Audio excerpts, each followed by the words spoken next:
Hi friends, welcome back my YouTube channel. ఈ మురుకులు కూడా మేము అప్పాలు చేసిన రోజు చేసినాం అనమాట. వీడియోలు ఎంత ఎక్కువ అయిపోతుందని చెప్పేసి దాంట్లో పోస్ట్ చేయలేదు. సో మురుకులు ఎలా చేయాలో చూద్దామో. చూడండి ఎంత క్రిస్పీగా ఎంత బాగున్నాయో, టేస్ట్ కూడా సూపర్గా ఉంటుంది అనమాట.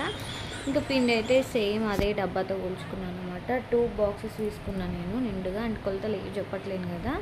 దాంట్లోనే మనకు కావాల్సిన కారం, సాల్ట్, ధనియా పౌడర్ ఇవైతే సేమ్ టు సేమ్ దాంట్లో ఎట్లా వేసామో దీంట్లో కూడా అంతే అనమాట. దాంట్లో కరివేపాకు, ఆనియన్ పేస్ట్ వేస్తాం కదా, దీంట్లో వేయమన్నమాట. ఎందుకంటే మురుకు రాదు కదా, మురుకుల పావు నుంచి మురుకు రాదు. సో అందుకే దీంట్లో నువ్వులు, వాము ఇంకెక్కువ వేసుకోవాలన్నమాట. టేస్ట్ మాత్రం సూపర్గా వస్తుంది. సో ఇంక ఇవన్నీ వేసుకొని బాగా మిక్స్ చేయాలి.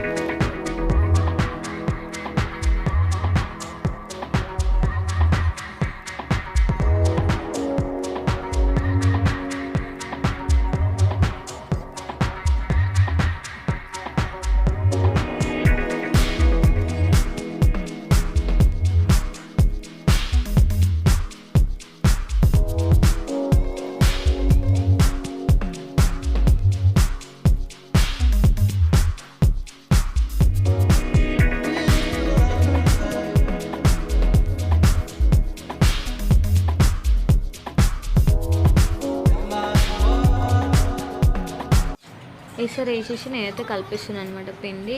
దీనికి కూడా సేమ్ ఎసరు పెట్టుకోవాలి. ఎసరు పెట్టుకుని టేస్ట్ అనేది చాలా బాగుంటుంది మురుకులకి ఎసరులోకి ఆనియన్ పేస్ట్ వేయొద్దు. ఆయిల్ వేసుకొని మనం దంచి పెట్టుకున్న ఎల్లిగడ్డ, జీలకర్ర మంచిగా అంటే సన్నగా దంచుకోవాలి. అది వేసేసుకొని మంచి స్మెల్ రాగానే వాటర్ వేసేసుకోవాలి. ఎసరు వేడెక్కగానే పిండిలో కలిపేసుకోవడమే. ఇంకా మధ్యలో కొంచెం కొంచెం పిండి వేసుకొని ముద్దలు కట్టేస్తున్నాను అనమాట. సో ముద్దలు కట్టాక నేనైతే మురుకులు అయితే స్టార్ట్ చేస్తున్నాను అనమాట.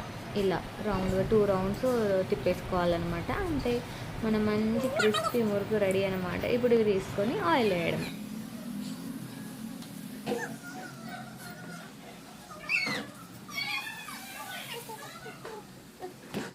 చాలా సింపుల్ ప్రాసెస్ అనమాట.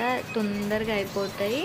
ఎంత బాగుంటుంది, టేస్ట్ అయితే సూపర్గా ఉంటుంది. వీడియో నచ్చితే like, share, please subscribe my channel. Bye.